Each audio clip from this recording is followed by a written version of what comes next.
Network. He is Brett Norsworthy. Brett, hello. Hello, Gabe Kuhn. Hope you had a good weekend. I did, Gabe. I did. Enjoyed all the different ball. Ready for football tonight.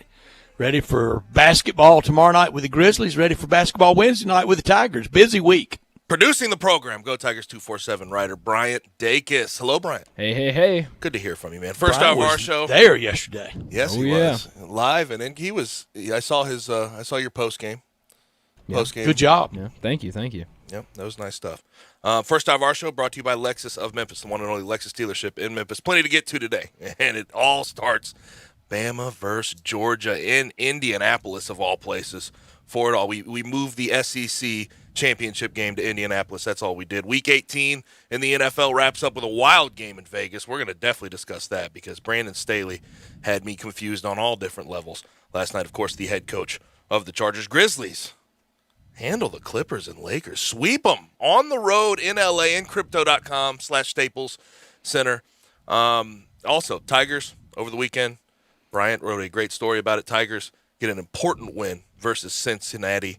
They're going to have to do a lot more of that down the stretch of the season if they want to get back into tournament conversations. We will discuss all of that. As far as our guests are concerned, David Kopp from CBS Sports to talk college football at 4. Ryan Fowler at 4:30, Tuscaloosa talk show host.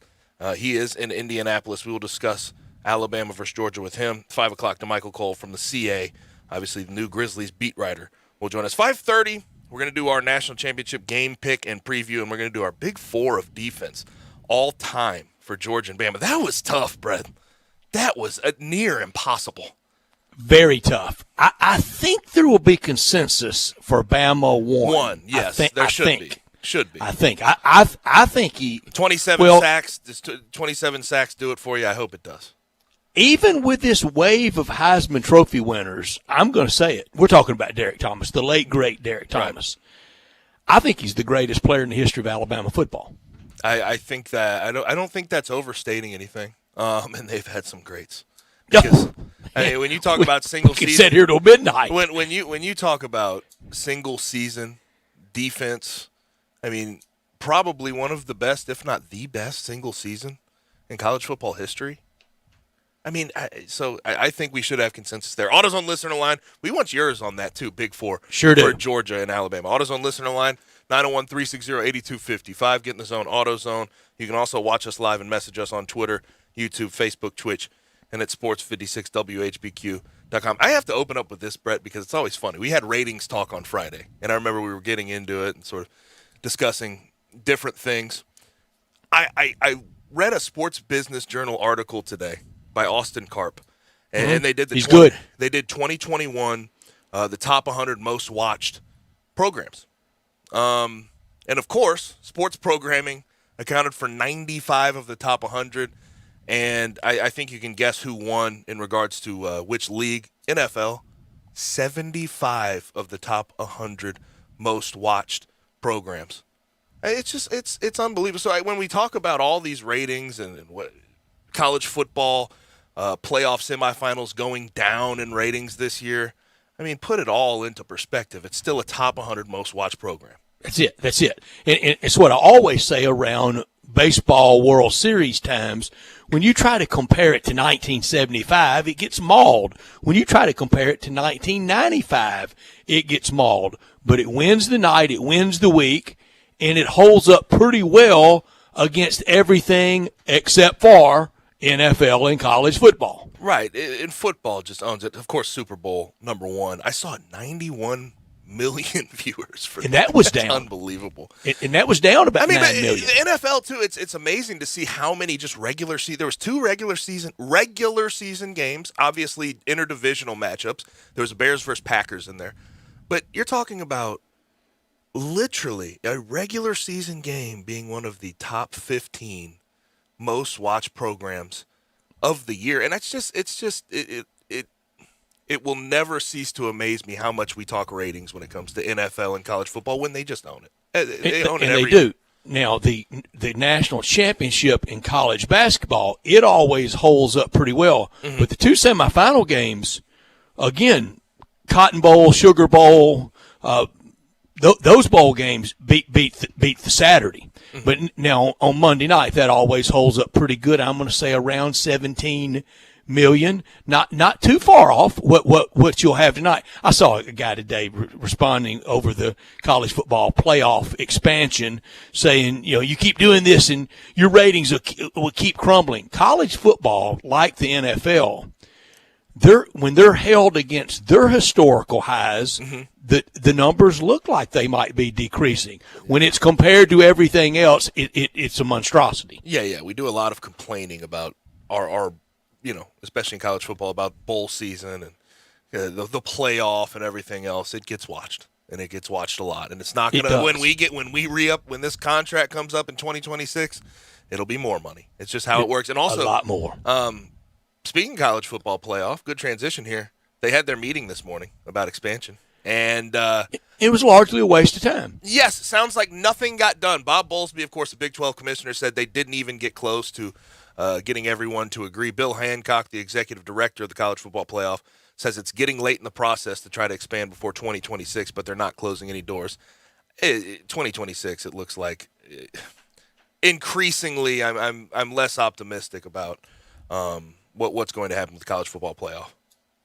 I am too, Gabe. And if you want to un-SEC college football, if you're tired of the SEC and you want something different, you want smaller rather than larger playoffs. You don't even want what we have now with these 4 teams. You don't want what we had in the BCS. You want to go back to the polls voting, and on New Year's Day you have a little palace intrigue of what's going on at the Cotton Bowl, and later that afternoon at the Rose Bowl, and that night at the Sugar and at the Orange. You want to go back to voters voting, because as long as we play it out on the field and it's more rather than less, I can tell you who's going to be around at the end. Yeah, and here's the other thing. When you talk about voters and you talk about the BCS era, I think there was a lot more sense made at times with the BCS era with who's in, who's out, who gets a chance to be a part at the end of the year. Because what we've noticed about putting together the college football playoff committee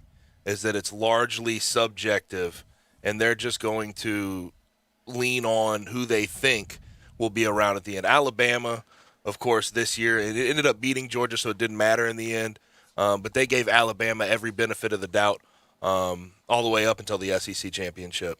So it's been a weird process. I think expansion is the way we need to go, though. 8 or 12, I'm fine with. We need to have the group of 5 be involved, whether it's an automatic qualifier or what have you, whether it's the top 6, top 5 conference champions. I think we need to get more people involved, and then I think we'll have a more fair system. But until then, it looks like 2026 is probably going to be the drop-dead date where we actually get a level of expansion when the contract ends. Yeah, and I think they're waiting to maybe let everything settle on the conference realignment, conference expansion front. That's not over. We'll have another round of it this summer. Hallelujah. That's always great summertime radio. We'll have another round. But, Gabe, I think the more we add, the more blowouts we're going to have, but it will involve more people. I'm fine by it. We could have a 36-team tournament, and I'm going to be fine by it. I just know in the end who's going to be standing there holding the trophy. I understand that. I just think that we already have blowouts. The 2 versus 3 this year. That's right. Was a dramatic blowout. I don't see why. Have we ever had a great semifinal game? I don't. We've had good finals. Not particularly. Not particularly. Not really. No. I'm trying to Gabe, think 1 back. week ago today, I was very, very, and remain so 1 week later, optimistic on the balance of this Tiger basketball season. I don't want to speak for you. I want you to speak for you. I felt like I was kind of pulling you along a little bit on a rosier scenario. Mm-hmm. Are you any rosier today after the 2-0 home week last week? No. I was afraid of that. I still have to see more. And again, this whole time when we've had these discussions, I think the Tigers are going to go on a run. I think they're going to win quite a few games down the stretch of the conference season. I don't doubt that in any way, shape, or form, but I still think there are losses out there. I still think there are bad efforts out there. The other day, I mean, you got to give them credit for winning that game, pulling it out at the end, 87-70. Tyler Harris, shout out. I mean, go ahead, floater.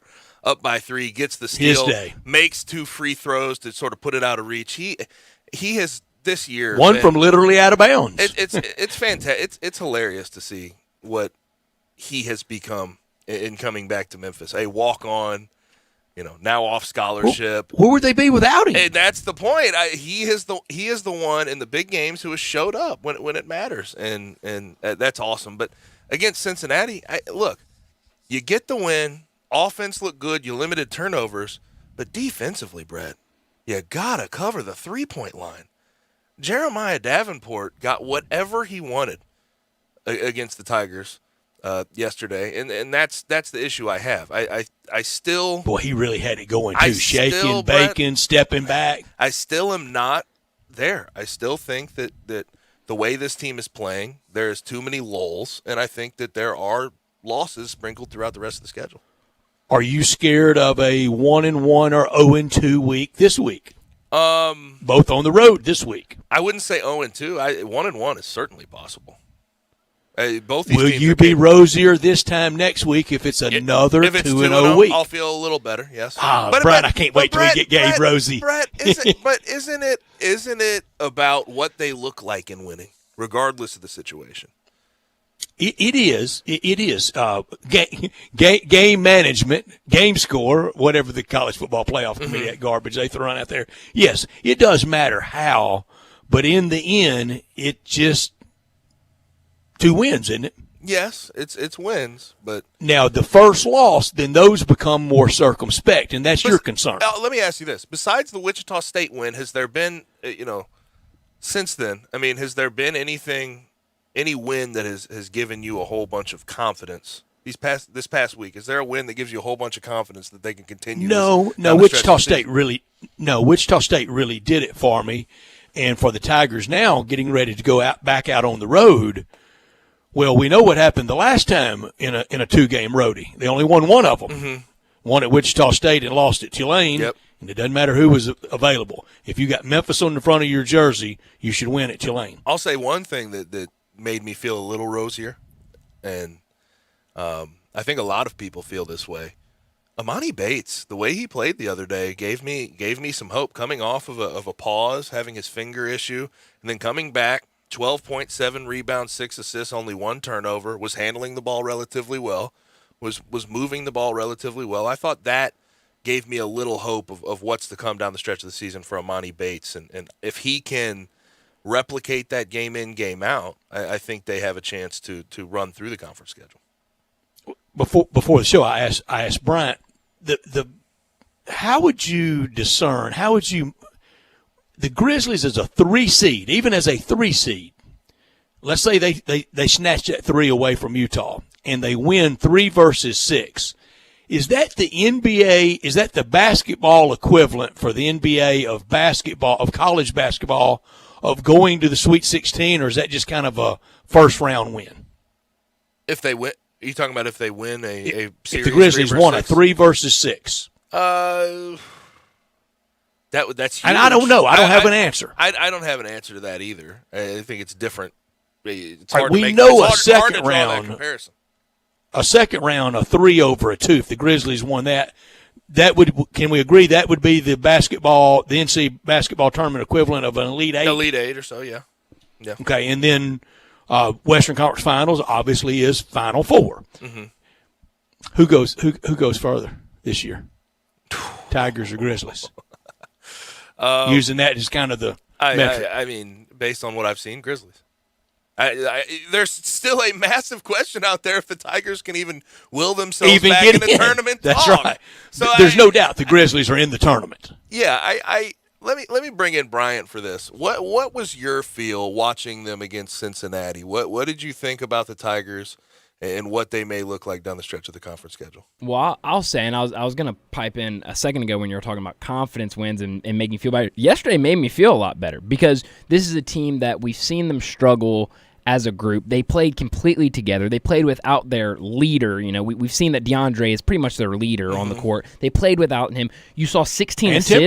And Timberlake out. I mean, you saw 16 assists. This is a team that hasn't done a great job moving the ball around at times, but 16 assists, not a lot of turnovers. They limited it down to 11. So, I mean, if they can keep playing like this, I mean, it showed me a lot. And for them to keep fighting, I mean, we saw against Murray State, when Murray State started knocking down shots, they kind of clocked out. And for them to keep fighting and keep, they weren't making a ton of threes, but they kept, getting twos. And, I mean, so it made me feel confident. I liked how they played yesterday a lot. Great comparison to Murray. Kind of wilted against Murray. Backbone got stiff yesterday. Yeah.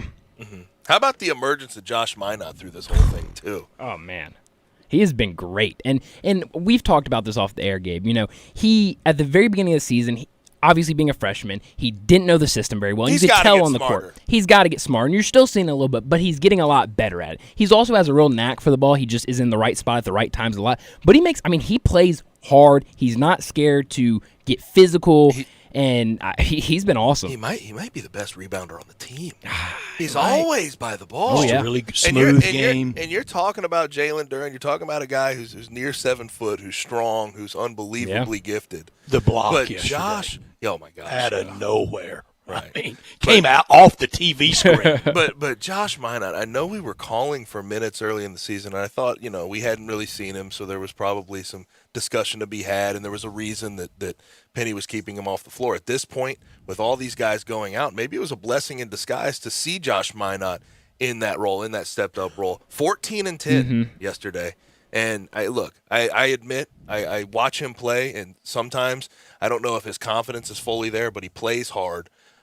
He's certainly got to get smarter on the defensive end, but all these minutes have helped him in his development. There's no question. I think those more minutes, it just gave him an opportunity because at first when you have all these guys, he makes a couple of mistakes, you got to yank him out. He's not doing what we need him to do. But when you have to put him out there because you literally have nobody else to play, he can work through those mistakes and kind of figure out what he's doing wrong. How about I thought Penny got the best of a young Cincinnati coach down the stretch. Wes yesterday. Miller's awesome too. now? And at home help. Wes Miller's going to be a big timer. Oh yeah. Now, before we get into top and not top story, how about Ole Miss getting the win over Mississippi State? Improving to 9-5. And Matthew big win. Morrell. How about Matthew Morrell? 31 points, 10 for 11 from the field, 5 for 5 from the three. Nasir Brooks was good too, 15 points and 16 rebounds, gets the double-double. Which makes the loss at Thompson Bowling even more aggravating because Ole Miss could be sitting there 2-0 and going to College Station.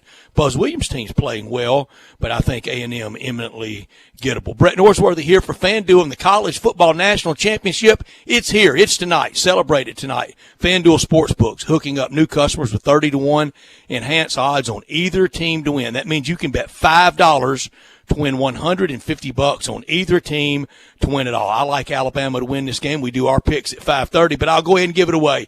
I like Alabama to win tonight. I like Bryce Young's over in the passing yards. I like Bryce Young's over in the rushing yards. I like Stetson Bennett's under in both of those. It's simple and easy to use. Great new offers every day, safe and secure. And when you win, FanDuel will pay your winnings in as little as 2 hours. Sign up right now at FanDuel Sportsbook using promo code CASH and make a deposit to claim your 30-1 enhanced odds. If you already have a FanDuel Sportsbook account, FanDuel's hooking up all customers with $50 when you refer a friend, plus your friend, they'll get $50 as well. Don't miss your chance to win $150 off a $5 bet tonight on the College Football National Championship game. Download the FanDuel Sportsbook app or head to sportsbook.fanduel.com and sign up using promo code CASH to get 30-1 odds on either team to win. Must be 21 or older and present in Tennessee. New users only. $10 first deposit required. Must wager in designated offer market. Backs bonus. $150 bonus for Tennessee users.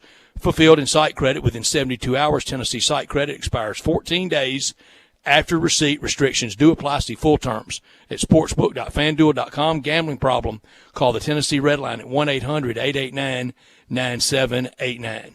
This hour of our show brought to you every day by the great people at Lexus of Memphis at 2600 Ridgeway and online at lexusofmemphis.com. Call them at 901-362-8833 for anything involving the service department. Give them a call. Great offers on all 2022 models and always special leasing options. Drive in luxury and confidence knowing that every new Lexus comes with complimentary first and second maintenance services.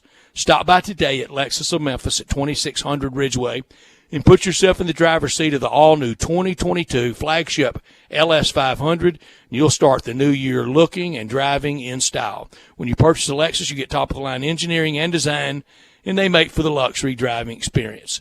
901-362-8833, online at lexusofmemphis.com. Experience amazing at Lexus of Memphis. Top story of the day. The 28-14 resilient Grizzlies get it done in L.A. again.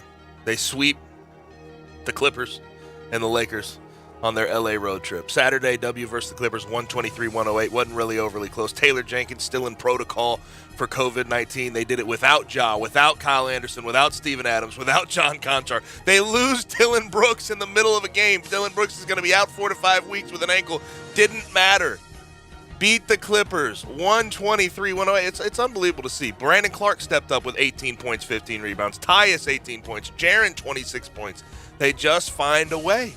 And then yesterday, win versus the Lakers, 127-119. It really wasn't that close when you look at what happened. Lakers sort of made a late run and tried to get back in the thing, couldn't do it. And it's interesting to see. In the past, when you see LeBron do what he's done the past 2 games against the Lakers, 35 last night, 37 in their last meeting, this team can weather that storm from LeBron.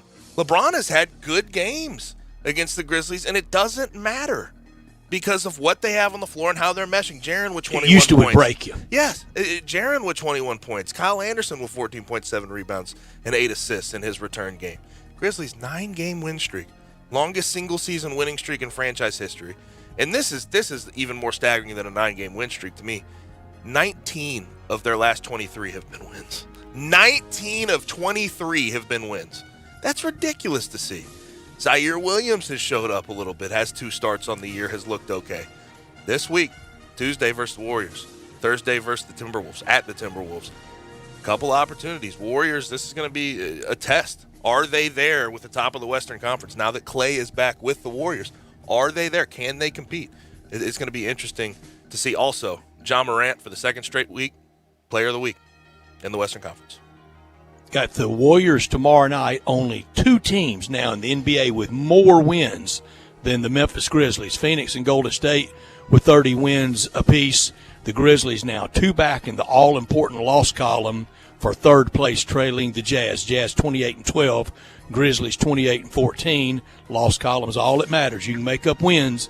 You can't make up losses. My top story, is it another title in college football title town for Alabama? Or that long-awaited title for Kirby and the Dogs in Athens? It would be the first since 1980 when Herschel Walker ruled the earth. It would be Alabama's 8th title since 1992 when Gene Stallings got his over the U in the Sugar Bowl. Gene Stallings with that 1, Coach Nick Saban with the unthinkable 7 if Alabama wins tonight. And unlike some of the Bama titles in the 18 that they claim, some of them are a little shaky. They were awarded those by a designated entity of the day, but you can't argue about any of these since 1992. Really, even since the one in 79. That's a lot of winning. For Alabama, it would be another big addition to a trophy case. For Georgia, it could keep psychiatry offices empty tomorrow. If Georgia were to lose tonight in heartbreaking style, I think they would just be crushed. And if they got blown out, it would be the full realization for Georgia, if they got blown out, of we're in a league of our own. We're just not in that league. I knew you were going to go this direction with your top story, so I saved it for you. You look at what Alabama's done in the college football playoff era. It's just unbelievable to think about. 7 appearances now. And honestly, unthinkable. At this point, there's no reason to even think you should pick against Nick Saban. And I know that Georgia's the popular pick. It's hard to beat a team twice. They're 2.5-point favorites. It's going to be different this time. Why do you think that? What's the reasoning behind thinking that when you're coaching against Nick Saban, picking against Nick Saban? It's very interesting, but we'll see what I pick later. Not top story of the day. Now, it's Black Monday for me in the NFL. I called it. I didn't call the cover by the cover by the Chiefs, which was my lock this week, but I did call that the Broncos, after that game, after that loss, would fire Vic Fangio. Bears end up finally firing Matt Nagy and their GM Ryan Pace. That was long overdue, Brett. Ryan Pace had ruined everything based on just one bad decision at the quarterback position, going and trading up for Mitchell Trubisky. It was a bad one. It was a bad one, and they're still reeling from it. And I know that there's issues with Bears quarterback play in general. That's their Hashem the beat. Yes, but I mean, historically, there's been bad quarterback play and tough It's been a tough job to be the quarterback of the Chicago Bears, but that decision it just haunted him, and that's the reason he ended up getting fired. Vikings finally fire Mike Zimmer, but he did have a good career with them. I mean, he did well. 72, 56-1. He's 65 years old. You wonder if he gets another shot somewhere. We shall see. And they also fire their GM, Rick Spielman. Giants GM did not get fired. Dave Gettleman didn't get fired. He retires, but I have to drop this note before I get to the one I really could have done without, the firing today. Dave Gettleman, 19-46 as a GM. He was worse than Jerry Reese. Oh, he's bad as gets. Now, Joe Judge, they say, is likely going to stay. We'll see what happens. I'm not sure if a new GM comes in that they'll want to keep him, but it is what it is. But the one that I could have done without, Brian Flores fired from the Dolphins, 24-25, 3 seasons in. He started 1-7 this year, struggled, but they finished 9-8. And I don't really understand this. I would imagine Brian Flores at 40 years old, of course, a disciple, and from the coaching tree of Bill Belichick, I would imagine he'll be a prime candidate elsewhere. But Dolphins owner Stephen Ross said on Flores that he didn't like the year-to-year continuity. And he said that was the issue. They had 4 offensive coordinators in 3 years, 2 defense coordinators, and 4 offensive line coaches. And then Stephen Ross went as far as to praise GM Chris Greer and made it seem as if all the wins were his doing, when in reality, I thought for the most part, what Brian Flores took over, I thought he did a decent job. I wouldn't say it was the best he could have done, but I'm going to say it. I think Tua is very high maintenance. But I think I know he was at Alabama. I think with the hand that he was dealt, I thought he did a good enough job to be able to weather that storm and keep his job for another couple of years. And the Dolphins, that GM that Stephen Ross so praised, if they could do that draft over again, they'd take Justin Herbert over Tua. Yeah, and that GM that they're talking about has not drafted a worthwhile offensive lineman since he's been Not there. one. So, not one. My not top story, Tigers, they got it. It was a must-win over Cincinnati, and now they're in 3rd place in the AAC that Tulane game. Gee whiz. Now, Wednesday night at UCF, it's a must-win. Next Sunday afternoon at East Carolina, it's a must-win. When you lose at Georgia, Ole Miss, Tulsa, and at home to Murray State, that's what happens. It makes every week got to be a something in a week, and that's where the Tigers are. I would say until Monday, February 21st. Monday, February 21st. We need to be talking about undefeated weeks. Yep. You have to. You can't afford much else. Road loss is about all you can afford. You can afford what? Maybe 1 or 2 of them? 3 at the most the rest of the way. That'll do it for our top or not. But Houston's the one that really helps that net, and the Tigers' net today is 50. Murray State's at 46, Wednesday night opponent. UCF at 62. And we're going to come back and we're going to discuss the Tigers versus Cincinnati and what to look forward to in regards to Tiger basketball. But I do have to mention this. This could have doubled as my top story. No, we're late for the break, but Billy J. Murphy, Spook Murphy, named to the College Football Hall of Fame today. Memphis Football did release a tweet and put it out on their Twitter that is the case. He was 91-44-1 as the coach at Memphis, 58-71 as the head coach. He was 66-81 as the AD. Obviously passed away in 2008, but I thought that was really cool to see today and well deserved. And even a guy like me, who's new relatively to Memphis football, going up to the complex every day, Billy J. Murphy Sports Complex. You just know what type of mark he left on this university as a whole and the football program. So, wanted to mention that. Billy J. Murphy, named to the College Football Hall of Fame. When we come back on the other side, Tigers versus Cincinnati recap, and we look ahead to what they have on their conference schedule right here on Sports 56 98.5.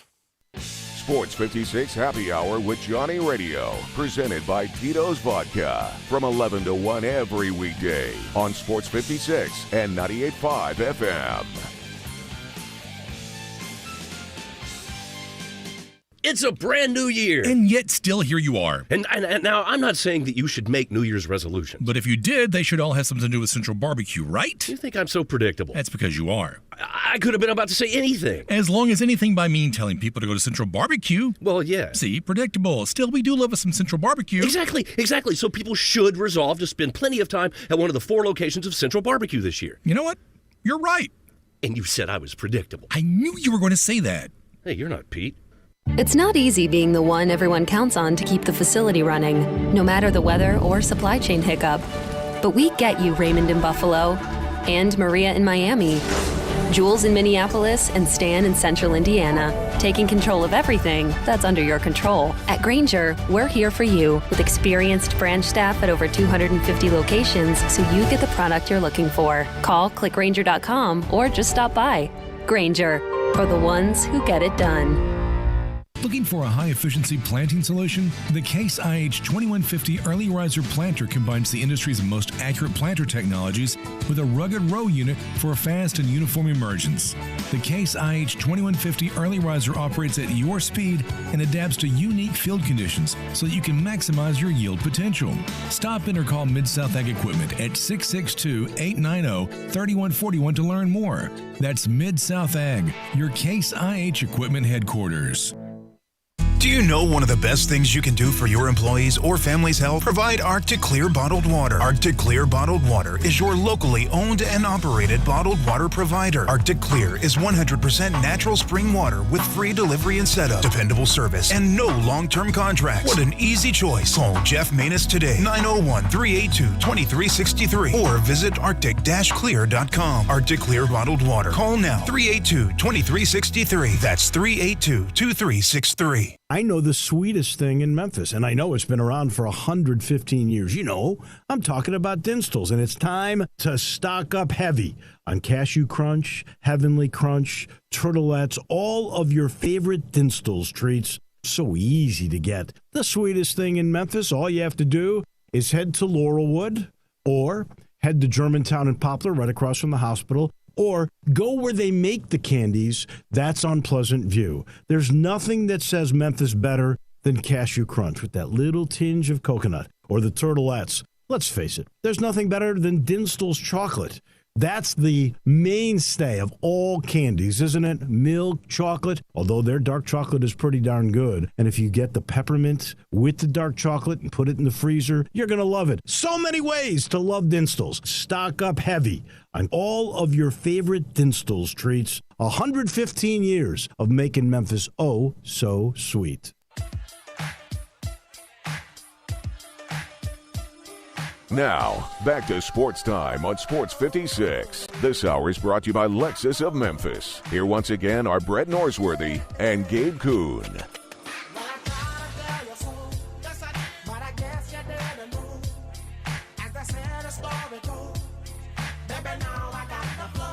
Tigers get the win yesterday afternoon in FedEx Forum, 87-80 over Cincinnati. Pulled it out at the end behind a Tyler Harris go-ahead floater, and then when they were up by 3, a steal by Tyler Harrison knocks down 2 free throws. Of course, they did this without Alex Lomax, without Chandler Lawson, without DeAndre Williams, who's really been the guy that you can look at the past 2 years and find wins when he plays well within a game. Also, Earl Timberlake out with concussion in the second half. Now, I want to revisit this, Brett. You do mention you're waiting for me to sort of come around to the rosy scenario of the Tigers getting back into the tournament conversation, at least getting on the bubble. I look at this game, and yes, I do have to give them some credit for weathering the storm, even without DeAndre Williams and guys like that, with Rasheed Wallace and COVID protocols, everything like that. But I just wonder if they can every single game come out with the same vigor and the same sort of togetherness that they had against Cincinnati offensively, because we have not seen that level of offense from them really all year. I think that was probably, besides those 2 games early in the season, first couple games, that's probably their best game offensively against a decent to good opponent. And this week, unlike last week, will not be at FedEx Forum. It's going to be more difficult to go on the road and try to do that, even at UCF and at East Carolina. And we know how problematical late in the game the Tulsa game got, and it a little bit yesterday. That Cincinnati felt iffy, but the Tigers powered through. They got the wins, and I think fairly impressive for the 3 games so far in this calendar year at Wichita State, home against Tulsa, home against Cincinnati. But they have to keep it going. I mean, the Nets probably not going to improve much with a win Wednesday night. On the road will factor in some. Yeah. I am predisposed to believe with what's gone on this year, and I know it's looked a little better. I think the Tulsa game, I don't know if we can call that like their best showing. I thought that was ugly at times. Granted, they had a lot of people missing, but I'm predisposed to believe that some of these away games, we saw them lose at Tulane shorthanded. Some of these away games are going to get to them. You just hope that not too many get to them. They can afford what, Brett? One, two, maybe three at the most losses, but no more than that. I say no more than two more. They already have the one to Tulane. I say no more than two more, and those would be acceptable against, say, on the road at Houston, on the road at SMU. But that's the ones that really help your net. Mm-hmm. That's the ones. You can't lose at home to East Carolina or to Tulane. You can't. I don't think you absolutely can't do that. Can't. It's almost darn if you do, darn if you don't. I mean, they really can't afford to lose anywhere else if you want to boost that net. Yes, and you have to root on all the people that you have lost to, or the people you beat in the non-conference. You have to especially root them defeated. On. Yes, like Virginia Tech. Go Virginia Tech. You have to root them on down the stretch. When they're at full strength, when they get back DeAndre Williams, I know he played 9 deep. I wonder how deep Penny goes. I'm sort of the thought that he will continue to play about 10 guys, even with DeAndre Williams in the rotation, because he's been getting good minutes out of guys. Jaden Hardaway, I mean, at times I know he's been much maligned through his career. I mean, he has played some solid minutes here. He has improved. I still think he plays too much, but he has improved. Yes. I mean, what's a minute amount for Jaden Hardaway for you? Be honest. 7. 7 at the most. Spot minutes for foul trouble? And That's if it. not, 0 minutes? Is that sort of what you're trying to tell me? I think that's a fair I think that's fair for the most part. But honestly, with all the injuries they've had, they've needed all hands on deck. They've needed people to come in and handle themselves. And for the second bid for the AAC, and as I said Friday with Jason Munns, I can't believe I'm talking about a world that the Tigers are in a conference, and it's a one-bid conference, and they're not the bid holder in that one. It's stunning to me. It's shocking to me that we're still kind of wrestling with this. You look at Wednesday night as an example. It's a meat grinder for a second bid. You've got Temple at Tulsa. Tulsa's not going to get a second bid, but it's at Tulsa. If they scratch up Temple already probably scratched up too much for them to be in a second bid. Both of those are out. They can just do damage the rest of the way. Memphis and UCF speaks for itself. East Carolina at Cincinnati Wednesday night. I don't know who to pull for. No idea. Either way, scratches up somebody else. I think Cincinnati. I would say based on net, based on what we've seen from certain teams in the AAC, the other two teams outside of Houston and Memphis that you could realistically look at for possible bids, UCF and the team they just beat in Cincinnati. Those are the two teams that you would look at from a talent perspective, from a coaching perspective, from a historical perspective that could be around at the end of the year. But I have no belief that they necessarily will. I haven't seen enough out of Cincinnati. I haven't seen enough out of UCF yet. And Gabe, I like those two words you used there, historical perspective. We know Cincinnati has more cachet, more elan than East Carolina does. That matters. And it matters. It matters, and this is why it matters, Gabe. When they get in that committee room, you cannot tell me that somewhere in there human nature comes into play. When they give that bracket to Jim Nance for bracket reveal on Selection Sunday, they're presenting a 1-month-long TV program. Mm-hmm. People would rather see Penny Hardaway and the Memphis Tigers than they had East Carolina. I remember, what was it, when Oklahoma got in, and I forget what their record was, something terrible a couple years ago, but they had Trae Young on their team. They end up getting a late Kruger as a coach. Exactly. Mm-hmm. So they get a late nod because of those things. That's not because of how they performed on the court. That's because they had one of the most exciting players in college basketball and a historical They had a coach. thumb on the scale. Exactly. They did. Two other games Wednesday night. Tulane at Wichita State. Well, you can't afford for Tulane to inflict any more damage on anybody. You got to be for Wichita State in that one. Same as on campus at SMU in Highland Park on Wednesday night at Moody. SMU hosting South Florida. You don't want SMU scratched up. You need all the big boys to win when they play against the lessers, including Memphis playing 2 lessers this week. I know we discussed this a little bit. I didn't really get your opinion. I told you my opinion on it with Amani Bates and how he looked the other day or yesterday against Cincinnati. Do you think down the stretch of the season he can start to take over more, maybe with that second group if they want to take him off the bench, take over more as a primary ball handler? Or do you still need to see more based on how bad he was at the beginning of the year taking on that role? Well, the analyst yesterday, and I'm sorry, I did not know who it was, but I thought he was great, and he loved being at FedEx Forum. I think all the analysts and the play-by-play people want to get out of these studios and get out with the folks, but because it's not. Trust me, people out there listening, it's not just us.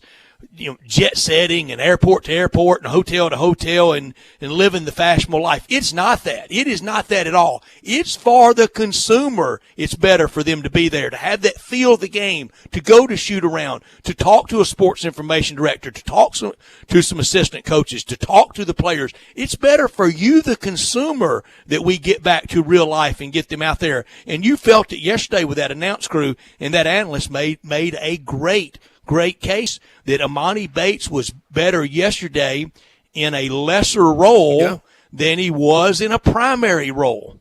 I agree with that, and that's why I say second group, being that ball handler. What he did distributing the ball yesterday, you have to give him credit for. He found the open man and he made plays, and he wasn't shot hunting, which I think earlier in the year he felt the need in that primary handler role, in that primary scorer role. He felt the need that he had to go take these off-platform tough shots, and he had to hit them. And I think the pressure that was on him was probably unnecessary at that time. But in this role, I thought yesterday was one of his best games, if not his best game as a collegiate. He was so comfortable. His defense was good, too.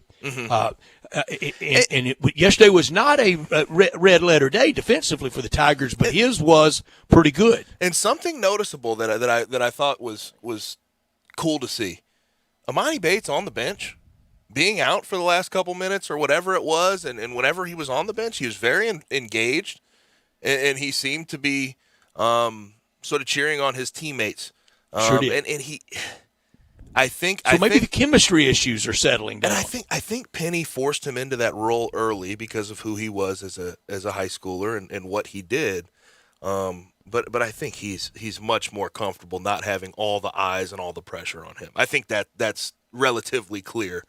And based on even before he got here, saying he wanted to quit basketball at a time. I think that level of pressure does get to him at his age. And 17. Yeah. I can't imagine it. Yeah. You know what was expected of me at 17? What? Just be in by 11:30. 11:30? And I failed at that quite often. 11:30? I thought you'd be earlier. I think it was probably 11. 11, okay. Yeah. I think it went great. 10th grade, 10 o'clock, 11th grade, 11 o'clock, senior, 12th grade, 12 o'clock. I think it was 11. That's handleable. And you didn't handle it all the time, huh? Of course, I botched it thoroughly. That was all the pressure on me. But they have a road trip this week, UCF, and then against ECU. Got to go 2-0. And I'm not trying to put undue pressure on anybody. It's just where we are. And they should. I think we'll be favored in both. Speaking of favored, I took a big hit on the bankroll. Real quick, if they go 1-1, I would have to say the loss would have to come at UCF. That would have to be the loss you take based on net ranking and what you're looking at. I think so, too. Because ECU, I think, is that. It's just one of the worst college basketball programs in the history of the sport. I mean, what banner do they hang at Minges? I hate to say this. We've had a team since 1930? A loss at ECU, to me, if you're talking about down the stretch of the season having hope and wanting to make a tournament run, I think ECU is near unrecoverable unless you win the conference tournament, because that would lead me to believe you're going to lose other games on the road. Now, all this pressure talk, must-win talk, I just want 2 1-point wins. That's it. That's it. I'm not playing for more than the other style team. points. More than the other team. One more than the other team, and that playing for that left-hand column. Yesterday, we went on the point spread of the Tigers being 8.5-point favorite. I risk $100 out of my bankroll on Memphis minus 8.5. What a heartbreaking tale! Well, you almost won it back. That's tough. End. What a heartbreaking story. That's almost cruel, isn't it? So I got myself a little comeback, didn't I? You did. Gabe risked 75. He's a winner to take him to 785 for the year. I'm at plus 1050. Bryant risked 50 on Cincy plus the 8.5, and he wins, so he's to 600. Good to see him going back in that direction. I'm 6-7 on the year. Gabe's 6-7 on the year, and Bryant is 4-9 on the year when we pick Tiger games. It's just Wednesday been night. tough. The inconsistency has been so tough. The game's canceled. And by the way, has also, been. road basketball is always a tough way to pick. If you Have fun on with the that. Spread. Do you see this weekend road basketball get some of the top teams in the country? We'll get to some texts on the Tigers here after the break. You see what Duke got at home, didn't you? Yeah, I saw them get it at home, but Texas got it on the road. Bama on the road to Mizzou, and Texas to Oklahoma State. Texas Tech beats Kansas on their home floor, so Kansas gets beat on the road. Colorado State gets beat on the road by 30 against San Diego State. I watched some of that game. I won't say a lot, but some of that game. Iowa I had not State- seen either of those teams all year. Iowa State got handled pretty thoroughly on the road against Oklahoma. And we missed some games, too, this weekend that I was actually excited to see. Michigan State got postponed. Arizona State, USC, Stanford all postponed. They're going to try to reboot in the pack tomorrow. That was a heck of a slate on Saturday that got shortened by those 3 games. That was a heck of a It was. slate. All right, Gabe, and I promise you, I'm not going to go crazy with this. I promise you, I'm just going to say this, and then we're going Go to move crazy. on. Go crazy. I know, because people don't want to hear it, and they're as exasperated by it as I am. So tell me, is this science? Is this theater? Is this feelings? Is it all the above? The Grizzlies play in front of a packed house Saturday afternoon in downtown Los Angeles at Crypto.com Arena. The very next night, they do the same thing at same said arena. 13.5 miles away sits Pauley Pavilion. Not one human being other than the players and the coaches and the administration can be in there. What is that? Brett, What is that? Brett, what is this? What are we doing? Brett, you know the answer to that. I do. You know it's theater. Look, Feelings and theater. It can't be science anymore. It's frustrating. There's no question about it. And also 13.5 miles away, not a human being can be under that roof. How about and we talked about theater with Novak Djokovic too.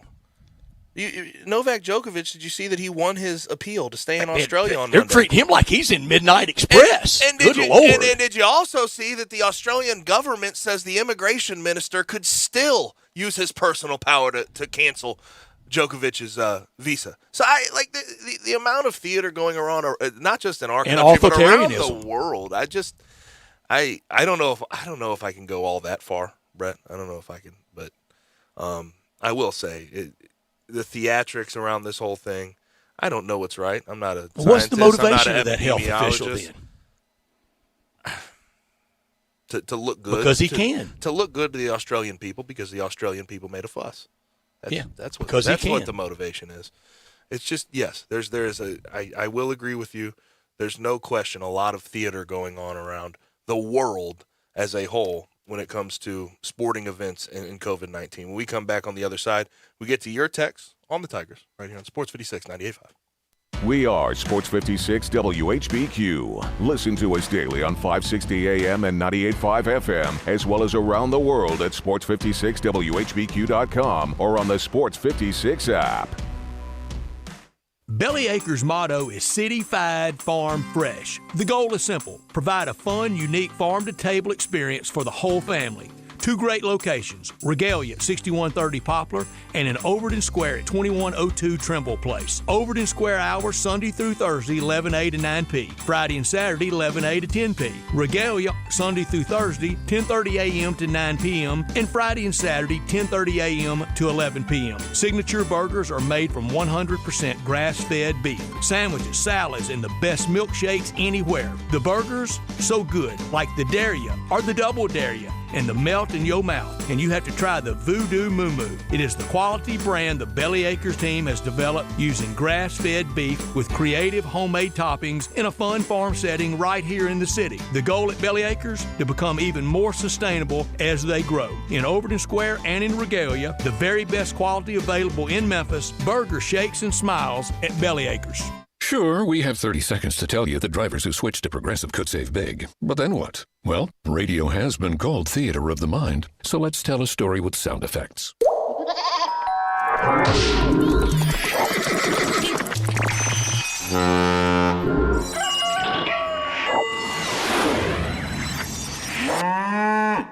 Wow, it's like I was in the story. Almost makes me forget this was supposed to be about saving big with Progressive.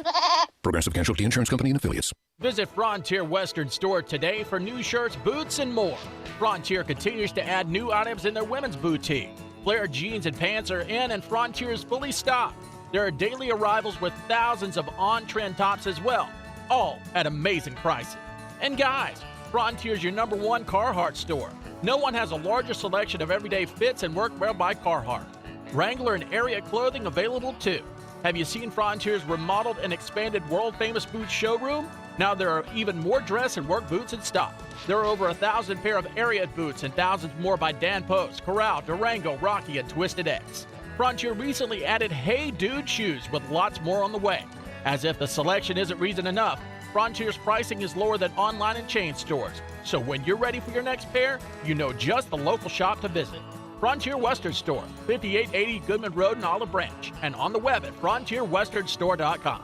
Locally owned and operated since 1967. Now, back to Sports Time on Sports 56. This hour is brought to you by Lexus of Memphis. Here once again are Norsworthy and Gabe Kuhn.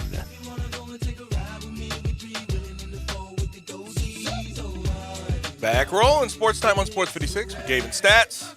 Brian Dacus, of course, producing.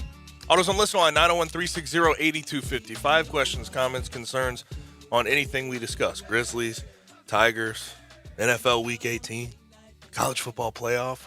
Get them all in there, and you can also get them in on our socials. Message us at Twitter, Facebook, YouTube, Twitch, and sports56whpq.com. Have a couple texts on the Tigers here. Someone chimes in, says DeAndre Williams means a lot to this team, and we need him at East Carolina. That's going to be a tough one because East Carolina is good at home. I just looked at East Carolina's net. I believe, Bryant, they're 130 right now. RPI, yeah. Or RPI. Yeah.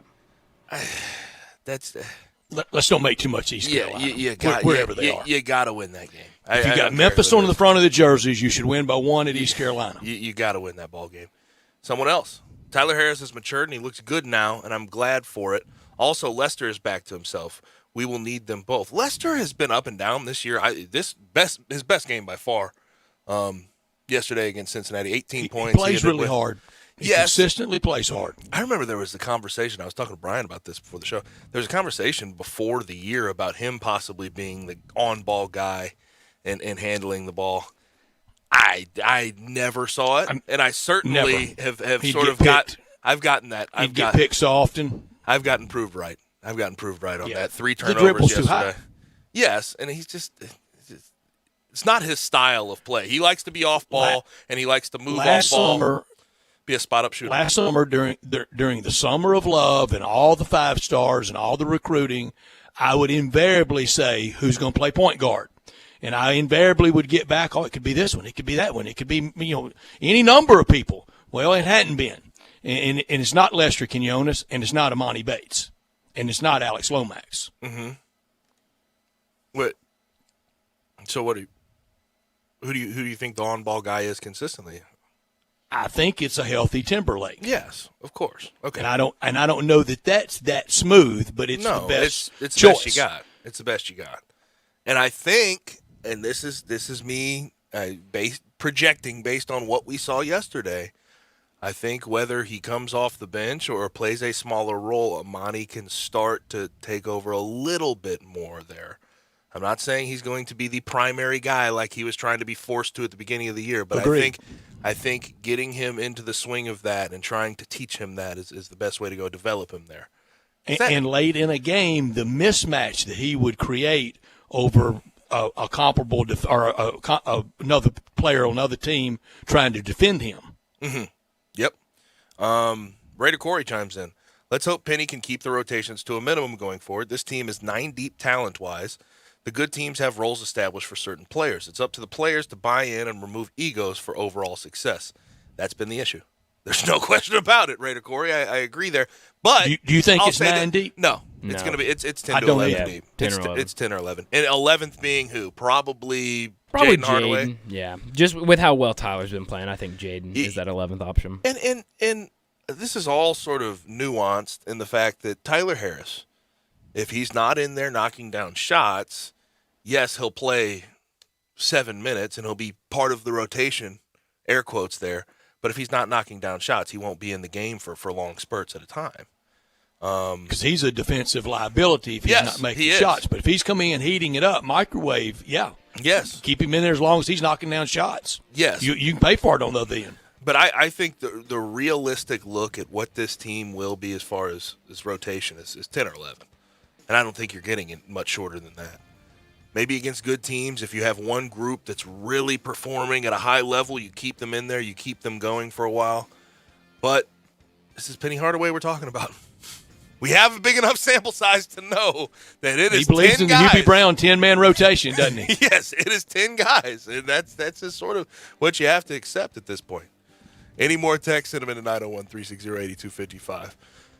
That'll do it for hour number 1. Hour number 2 on the way. David Cobb joins us from CBS Sports to start the hour, talking college football. 4:30. Ryan Fowler joins us live from Indianapolis. He's Tuscaloosa talk show host for 100.9 The Game. We'll discuss Alabama versus Georgia tonight with him. 4:45, bottom of the hour. We'll get to NFL Week 18, get to some sort of talking points there. Talk about some of the playoff matchups we'll see for Wild Card Weekend. You're listening to Sports 56, 98.5.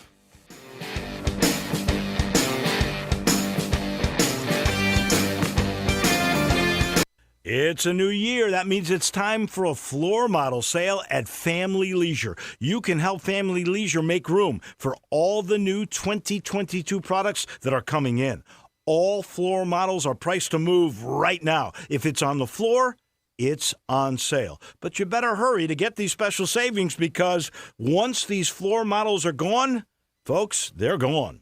We're talking theater seating, massage chairs, arcades, foosball and hockey tables, all on sale. Shuffleboard tables, pool tables, they're on sale too. Plus, there's so much more on sale. And you can get New Year's deals on spas and swimming pools as well.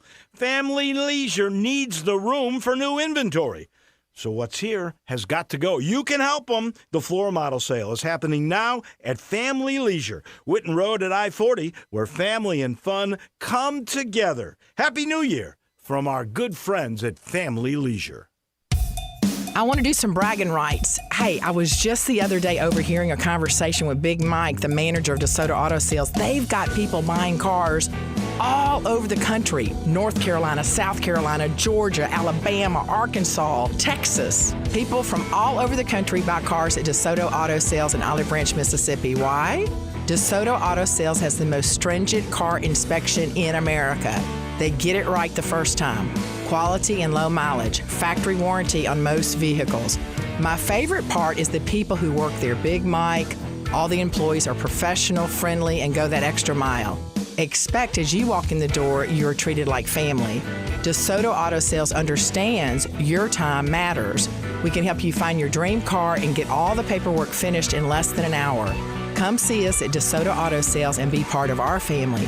Have a great buying experience every time. 662-890-7184. Did you know nearly 40% of men under 40 and over 75% of men over the age of 40 experience sexual performance concerns? At the Memphis Men's Clinic, their experienced physician performs a comprehensive evaluation that determines which specific issues may interfere with your sexual performance. These issues can vary and range from anxiety to medical issues, low testosterone, or erectile dysfunction. The Memphis Men's Clinic has evaluated hundreds of men of all ages over the years and reestablished a normal sexual life. The Memphis Men's Clinic will work aggressively to resolve issues and allow you to restore your sexual health and overall well-being. That's the Memphis way. If you're 20 years old or 90 years old, come and get cared for the Memphis way. Treatment that's based on your specific needs after a professional clinical evaluation by their experienced board-certified physician. Call the Memphis Men's Clinic today at 901-443-0475 or visit memphismensclinic.com. I'm here with the great Pat Donahue from the Rendezvous Restaurant Shipping Department. Thanks, Brett. We've been shipping our ribs all over the country now for decades from our USDA-inspected shipping kitchen in the Pinch District. We hand-cook our ribs in pits that Mr. Charlie built over charcoal, just like they do at the restaurant. So what comes in a rib box? We could do pork shoulder, we could do ribs, our sauce, seasoning, baked beans, coleslaw. We'll even throw in Pancho's cheese dip with our nacho boxes. We also put a bag of Rendezvous seasoned popcorn, heating instructions, some chef hats, some wet naps, and some other helpful tips from our kitchen. We ship our ribs overnight, exclusively FedEx. And we put them in nice packaging. We don't ever want to use styrofoam, so we use corrugated cardboard, actually 2 boxes that fit nice together. So the ribs get to you, your loved ones, or your clients in a safe, wholesome manner. Rendezvous ribs are perfect for out-of-town clients, customers, loved ones. We also ship ribs for any occasion. Where do we order these great ribs? You can go to www.hogsfly.com or give us a call at 1-888-464-7359. Charlie Burgos' Rendezvous Restaurant in the alley since 1948. We are Sports 56 WHBQ Memphis and W253DF Memphis, Flynn Broadcasting Stations.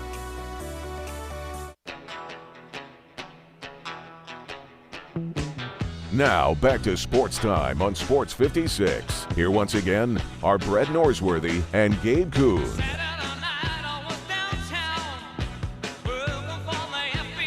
Hour 2 is here on Sports Time on Sports 56. Gabe Kuhn, Brett Stats Norsworthy, and our producer, Bryant Dacus. You can follow us on Twitter, Brett at Brett Norsworthy, Gabe at G_Kuhn71, and Brian at Bryant_Dacus. And we bring in our good friend, who I always introduce via his Twitter username, at David W. Cobb. Obviously writes for CBS Sports, college football, college basketball. David, what's happening, man? Man, not much. Just closing in now. Less than 3 hours out. Well, I guess probably a little over 3 hours out. You know, they'll drag the intro of that broadcast out for at least 15 minutes before kick. So I'm assuming the official kick time is probably more like 8:20 or something Eastern, 7:20 Central. We'll see. But nevertheless, just anticipation for what I think will be a much, much different Alabama-Georgia game than the one we saw in the SEC championship game, you know, just a little over a month ago. You wrote that today at CBS Sports. Tell our listeners why you think it'll be different and what will be different about it. Yeah, so I'm going Georgia 38-20, and I know that's a shock to people who are just, and I get it. Like, Nick Saban has owned Georgia. Nick Saban has owned Kirby Smart. Kirby Smart has failed miserably against his former coach when they've met over the years. But I just think if you take the body of work that this Georgia team put up over the course of this regular season, it's downright dominant. Mm-hmm. And the SEC championship game was the exception. And that was the best game Alabama played all year. And so if you look at the body of work of these two teams over the course of the season, Georgia's clearly been better. And now you're talking about an Alabama team that is going to be down John Mechie, an Alabama team that has some questions health-wise up front on the offensive line, an Alabama team that really wasn't even able to run the ball against Georgia. Didn't need to, but they weren't able to. And I just think that this Georgia team, with the way they returned to dominance against Michigan, is who they were for the first 12 games of the year and not who they were in that SEC championship game, when their back was not up against the wall in the same way that Alabama's was. And so there was some psychological factors that play there, because Georgia could lose that game and be fine, and Alabama probably couldn't. And maybe they would have snuck in with a loss. But Probably not. So I just think the psychological edge is with Georgia this time. They're the team with their backs against the wall and the chip on their shoulder. And I think who they were all season is going to shine through now that they've got an entire game's worth of tape to dissect in that first meeting. So we know the formula for Alabama to go beat Georgia. Keep Bryce Young upright, get your receivers open, give him time, he'll make something happen. What's the formula for Georgia? I think it's bring the house and make Bryce Young uncomfortable. And even if he does stay upright, like he did in that SEC championship game, he's far less effective against the blitz than he is when you drop 8 or only bring 4. Because, when you give him time, he's so accurate, and his receivers, even without Mechie, they're still pretty good. He can find the guy. He can find his man. He can put the ball on his numbers, 30 yards down the field. But when he doesn't have time, he is still a reluctant runner. He's embraced it more over the course of the season, and I think he'll have no choice but to run it tonight, but it's not in his DNA like you might expect. And so I think if Georgia makes him uncomfortable, all of a sudden their offense gets out of sync. That's what we saw in the SEC championship game. It was on the plays when Georgia dropped 8 or only brought 4 that he had the chance to sit back there and find his guy when they really did the most of their damage. So I think that's a key for Georgia defensively. And then offensively, they got behind last game and didn't really run the ball as much as you would expect. I mean, that's clearly Georgia's been ahead so frequently this season that they've just become really good at running the ball because it's really all they've needed to do. They felt like they needed to pass in the second half against Alabama because they were behind. So as long as they can limit the catastrophic mistakes that lead to getting behind by a touchdown or more, I think they're going to run the ball, and I think they'll have some success running the ball against Alabama.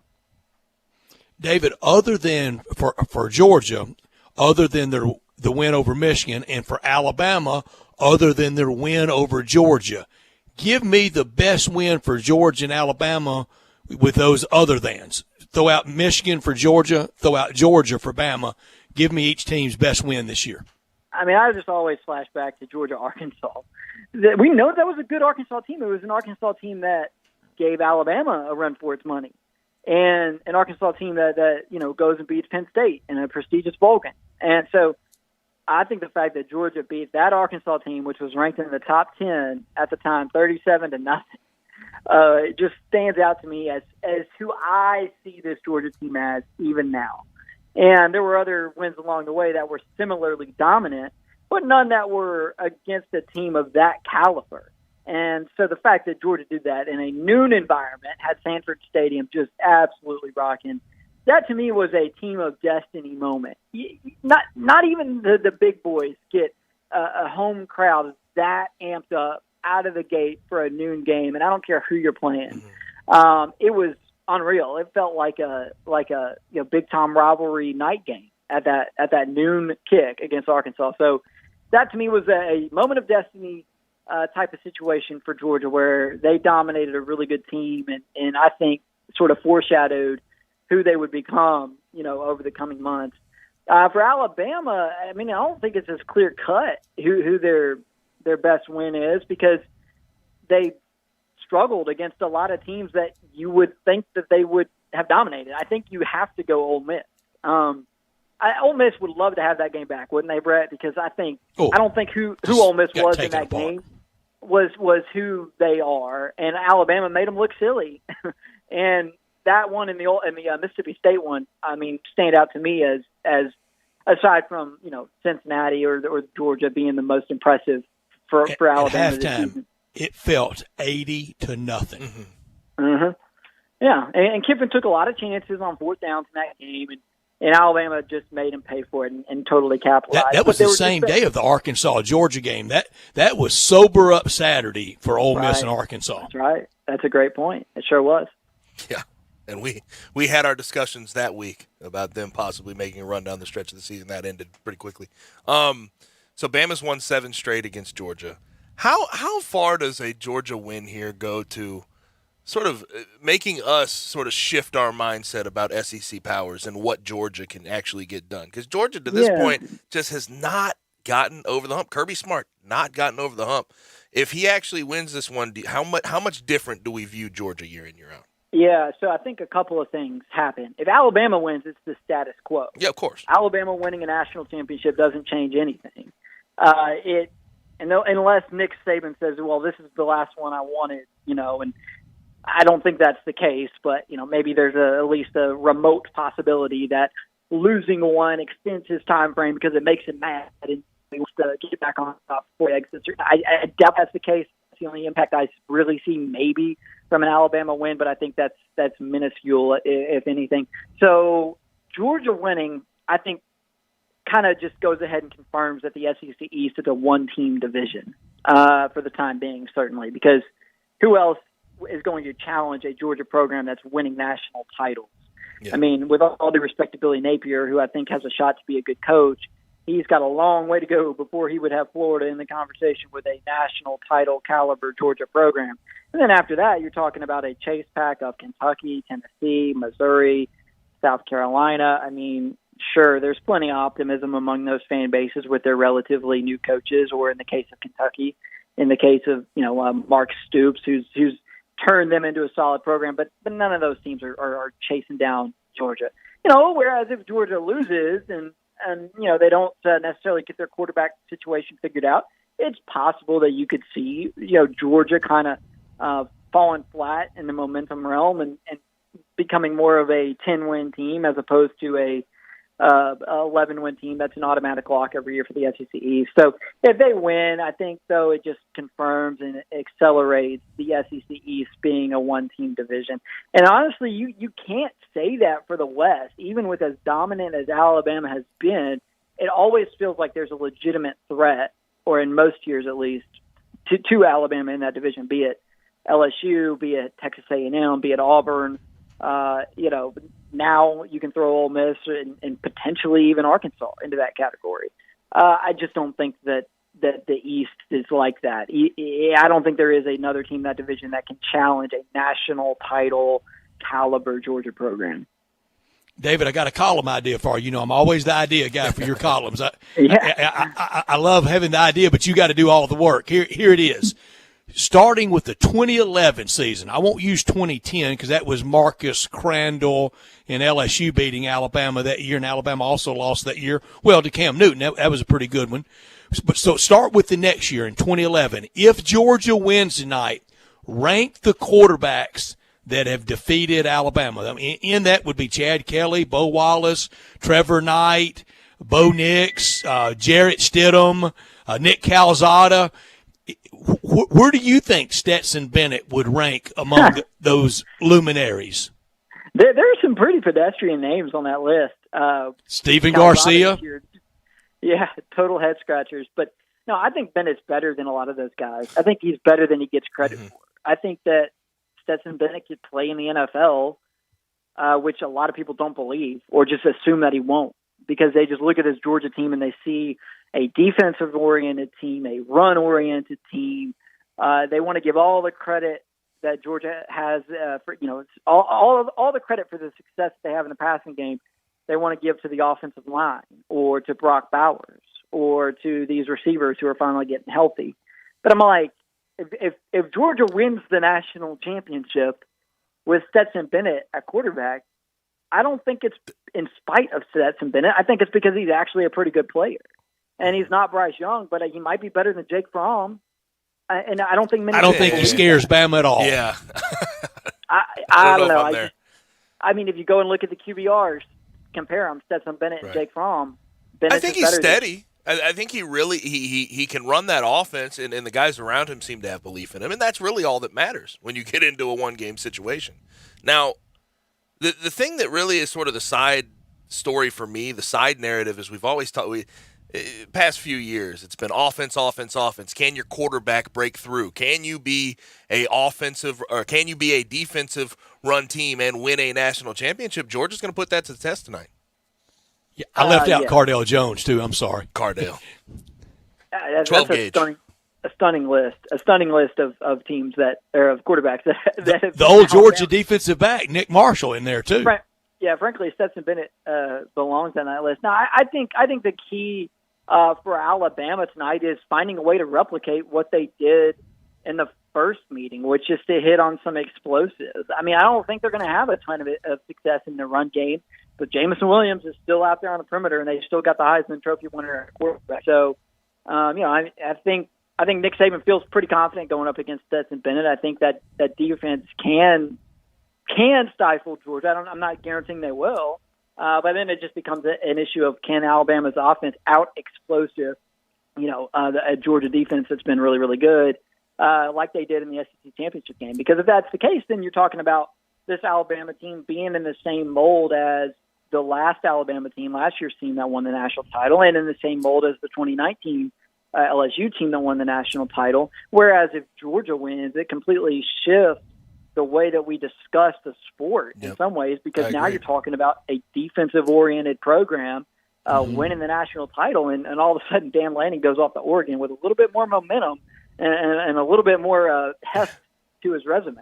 And it definitely the whole Nick Saban, what he said, was it last year or a couple years ago about the changing landscape of college football? It sort of puts that to rest for at least a year. It would be a breakthrough in so many ways, because it would be Kirby Smart beating his former boss, in some ways using the old Nick Saban formula, as opposed to this new one that Saban has reluctantly adapted to, that prioritizes pace and offense and throwing the ball 40-plus times a game. How much should John Mechie being out tonight sort of, I guess, concern Bama in that offense? I mean, he's just such a security blanket for Bryce Young. He had, late in the Iron Bowl reception. So he was just always there, and not always the explosive home run threat that Jameson Williams is, but just a steady and reliable guy who was pretty versatile too, and where they could line him up and what they could do with him. So, I mean, the cupboard is by no means dry. It's Alabama. There are players of enviable talent who are able to step in, and Slade Bolden, I think, is the first one that comes to mind as somebody who will get 10 targets in this game tonight, who probably wouldn't get more than 3 or 4. He's not John Mechie, but he's no slouch either, and the list goes on. I mean, the tight ends are really good. Trayshawn Holden can make stuff happen for them down the field. So I'm not terribly worried, right. But like I said, it's a security blanket thing where, when you complete a third of your passes or a quarter of your passes to a certain player over the course of the season, and he's there for you every single game, and all of a sudden he's not against the best defense in the country, there will be an impact. David, for Georgia, if they win tonight, the party's on, and I don't blame them. It should be. And look, I'm picking Alabama. I'm for Alabama. I love Kirby Smart. I like the Georgia program. It's been a long time. I mean, Herschel is a deity in the Georgia world. Even Herschel wants something new to talk about. We've talked about Lindsey Scott in 1980. It's hard to believe Herschel didn't win another one after that freshman year. They were right in the mix his sophomore and junior year, and then he went to the USFL and didn't play his senior year. If they lose a close game, it will be cruel and unusual on the pain front for sports. If they lose a blowout, if they lose a game similar to the margin of the SEC championship game, isn't it just the full realization of we're good, we're just not as good as them? Yeah, absolutely. And I think the heat will unnecessarily ratchet up on Kirby Smart, because there will be members of that fan base who, we're so convinced that this is the year that they'll then in turn convince themselves that it's going to take a different coach, which is absurd. I mean, there's nobody out there who could do a better job than Kirby Smart. I think what it would require them to do is take a long look at who they want to be offensively in the future. If they lose, and an offense is clearly the issue in a loss for Georgia. I mean, there was all this talk this year about how they were going to open things up and be more explosive and modernize, and you've seen flashes of it, but they've just sort of reverted to default mode because they haven't needed an offense to be explosive throughout the season. And that's one reason why I think they're going to win. I think they've got some wrinkles still, that are in the quiver that Alabama hasn't seen on film yet, that Georgia has not needed to deploy, but that very well may be in their arsenal that they've been working on since the spring, that have just never had to show, because I mean, they were just never really in a position where they had to, I mean, aside from the SEC championship game, but in that moment, I think a wise coach would have said, you know what, let's not lay it all out here right now. This one's lost. Let's play it close to the vest and gear up for the rematch. And I think there might have been some of that for Georgia. So that's my read on the situation. Maybe it's overly optimistic, but it would be I think cool to see Georgia win because it's been over 40 years since they've won a national title. If Alabama wins, it's more of the same. I mean, but the Dogs getting it done, as maybe boring as it would be to people outside of the South, I think would bring a different element to the conversations that we have, come spring practice and over the summer and at SEC Media Days. It would really inject some life into the conference. David, when I've been fortunate enough to actually go to the Masters, when you get there come springtime in about 12, 13 weeks, the times that I've been have been in this SEC domination and the gear of the national champion, a lot of Bama stuff, some LSU stuff, but nothing like the year that Clemson won it. And I go to the Masters, I mean every Clemson fan there. It was polo, it was hat, it was belt, it was rain gear. They bought it all. If Georgia wins it this year, if anybody that goes to the Masters come spring, all you'll see is red, black, and the Masters gear. And in the same year that the Braves finally won the World Series. Great point. Again. That will be the gear. Yes. So, we're here in Atlanta still. We've been here for a minute now. We're waiting on our marching orders for Sarah and her next destination. And I can assure you that in downtown or midtown Atlanta tonight, the celebration will be as significant and probably more significant for a Georgia national title than it was for the Braves winning the World Series. I mean, the drought's been longer and the fan base is larger, and they'll be out in abundance, and it'll take and that I don't program blame them to the next level. Yeah, I mean, there is still another level that they can get to with facilities, with donations. Kirby Smart's pushed them a long way in that regard, but I mean, it'll be a blank check for that program, and so it could be. I don't want to over dramatize it, but I mean, there's at least a possibility that with Nick Saban finally kind of, maybe nearing the end, certainly we think within the next 5 years, that this puts Georgia in a position to where they could in some ways assume that Alabama type role in the sport. It's no guarantees. That's a Herculean task, but they would be in the realm. That would be within the realm of possibility if they win it tonight. So I think that would be part of it. Jimbo thinks he is. Oh, sure, yeah, but he hasn't come anywhere close to even achieving what Georgia has. So yeah, I mean, I think Georgia would be the leader in the clubhouse in that regard to assume supremacy in a post-Saban college football world. My man Nick Saban looks younger every day, though. So he does. I don't know when it'll actually be done, but I'll believe it when I see it. If he wins tonight, he'll be 48 shy of Bears 323 for Bears coaching career. He'll be 48 shy. Well, so easy math, it'll be 12 a year. That means at some point late in the 2025 season, he would be going for 323, 324 to break at the ripe old age of 75. Yeah, I mean, that puts him way on up there into Bowden, Paterno, Bill Snyder territory. I mean, the number of coaches you see, Frank Solich, who resigned this year at Ohio, I mean, the number of coaches you see go that far, so few. So tonight would be 270, right, Brett? 270 for him, I believe. Well, you're seeing a lot of places. It's really 5 more than that on the field. They took 5 wins away from him that first year, but it's really 5 more than that on the field. Last thing for David. It's 274 right now. Tonight would make it 275. Okay. Last thing for David on the here. field. With the college football playoff expansion committee meeting this morning that sort of ended with an impasse.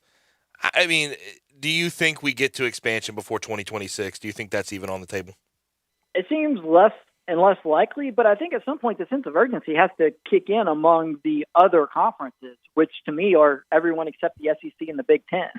Eventually, they're going to have to get together and say, why are we worried about how much power Greg Sankey has?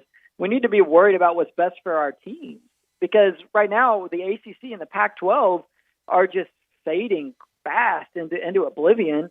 And a Big 12 that doesn't have Oklahoma will be right there with them, and was left out of the playoff this season as well. So I just think that those leagues have to come to grips with the fact that, sure, maybe Greg Sankey was in the room when they were having this expansion talk initially, and maybe we didn't know a whole lot about it, but actually, you know what? I think this does benefit us if we're relevant in college football's postseason.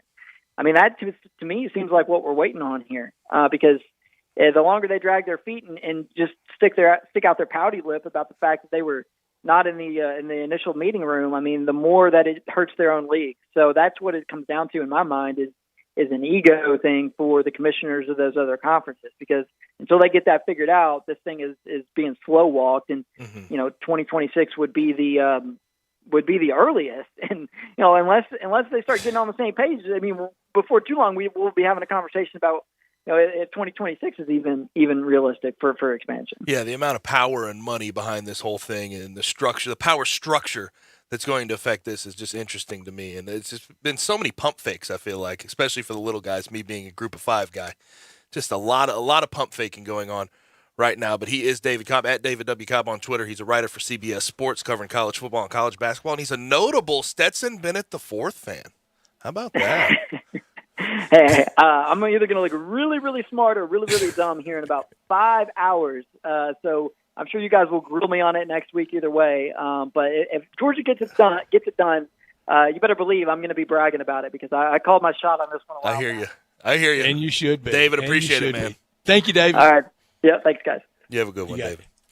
When we come back, we have to stick to this exact conversation about college football, about the playoff, about Bama and the SEC and Georgia tonight at 7 p.m. on ESPN. Should be a really, really fun one to watch. We'll be right back with Ryan Fowler from Tuscaloosa. He's live in Indianapolis right now from 100.9 The Game. We'll discuss with him when we come back on Sportstime with Gabe and Stats. You have opinions? Well, you gotta have an opinion. We want to hear them. Call or text us on the AutoZone listener line at 360-8255. That's the AutoZone listener line at 901-360-8255. Get in the zone, AutoZone.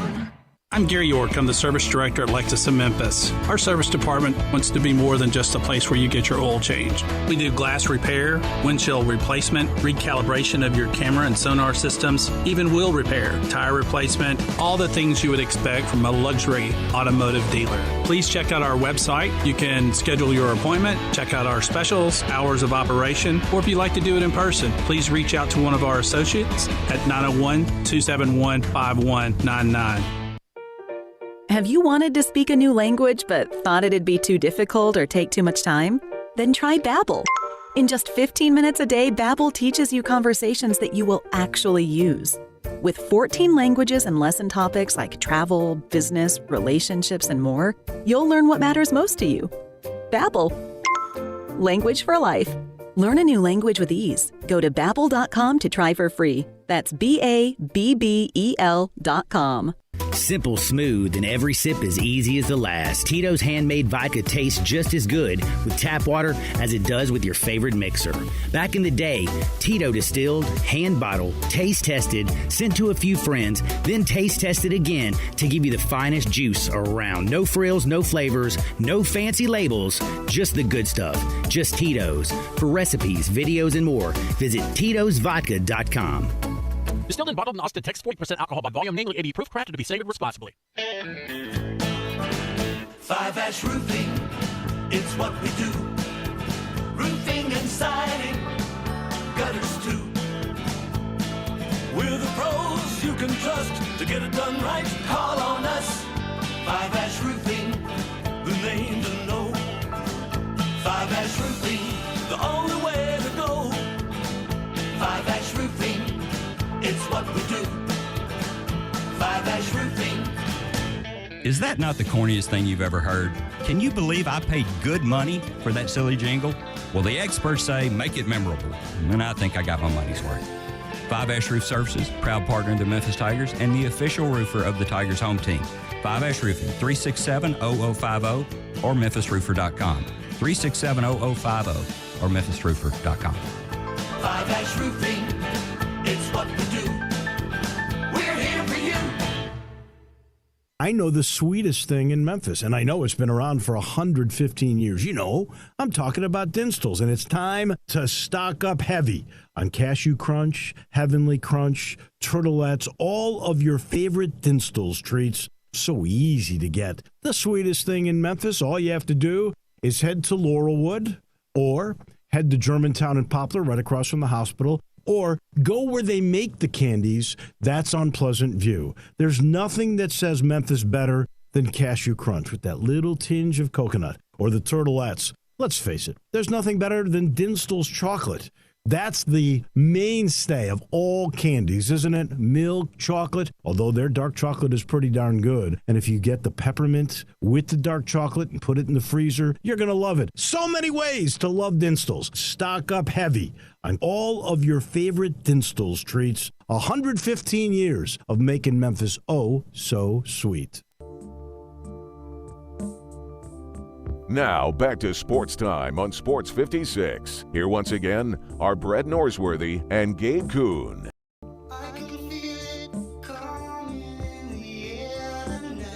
Almost becoming a tradition for Ryan Fowler to join us on the Monday afternoon of National Championship game for the college football playoff. Ryan does a very, very, very, very popular show, 2 to 6 p.m. every day in Tuscaloosa on 100.9 The Game, so he can't often join us live. We get him at SEC Media Days, and we always get him on this night because, Ryan, the Crimson Tide Sports Network's already taken over all their affiliates, including 100.9, Eli Gold, John Parker Wilson, the whole cast of characters chopping it up, Chris Stewart. So we get you live, and we're glad to do it right here just a few hours before the National Championship game.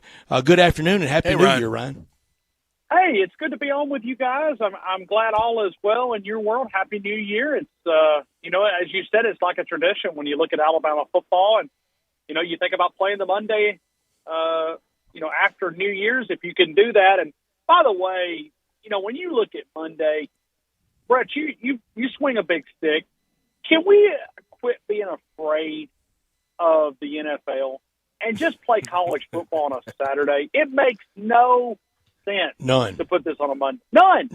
It makes none, Ryan. All of us, we agree on different things and agree on other things. I have not found one person that says, hey, this is a really good idea. Not one. Not one. I don't know. And Ryan, here's another one. I don't know why we're in Indianapolis. I mean, it's almost like at the end of World War II, instead of signing having the Japanese sign the surrender in Tokyo Bay, it was like we would have gone to Oslo for that ceremony. Why are we in Indianapolis? Why is it an added on game? Why don't we just incorporate the bowls? I can answer that. Boy, that Rose Bowl's big on watching that sunset behind the San Gabriel Mountains, aren't they? Well, and when you look at all the different things, this tells me why they won't expand the proper way. And without expanding the proper way, there's really no way to do it because they're going to cover for the good old boy network. That's what they're going to do. That they're going to make sure that they throw, because what they've done to the bowl system is they've made it irrelevant. Or no, hold on. It's not irrelevant, but it's less relevant than what it used to be when you talk about the status and going to a bowl game. Well, I mean, you got 84, 85 teams, whatever it is, to go to a bowl game. I mean, that's a lot of bowl games. And I know that everybody takes it a different way, but what we've done is we've sold that to ESPN. We've let them call the shot. We sure have. And I bet you the Monday night, I bet you it's their thing. It has to be coming from them. And, when TV says jump, if they say play at 11:15 at night, you better believe it. 11:14, the toe will meet the leather wherever that may be. Yeah, it's just different with the bowl season. It's just become different motivations for different teams. I played at the University of Memphis. Any bowl we went to, we really appreciated. We didn't have all that many opt-outs, but it was jarring this year, Ryan, to see the amount of opt-outs even in the Rose Bowl from Ohio State. I know they ended up winning. It led to a Jackson Smith and Jigba all-time performance, and it still was fun to watch. But it is just interesting to see the level and the hype behind some of these bowl games, and still guys opting out for their NFL draft status. Well, but as Nick Saban a lot of times if you'll listen to Coach Saban, I know a lot of people kind of freak out. They hear different things. They're like, oh, he's trying to do this. He's trying to do this. No, he's trying to tell you what's happening and what's going to happen. Mm-hmm. He talked about this when we went to 14, and he said, what we're going to do is we're not going to make the bowl games as important. And they were like, no, come on. He didn't know what he's talking about.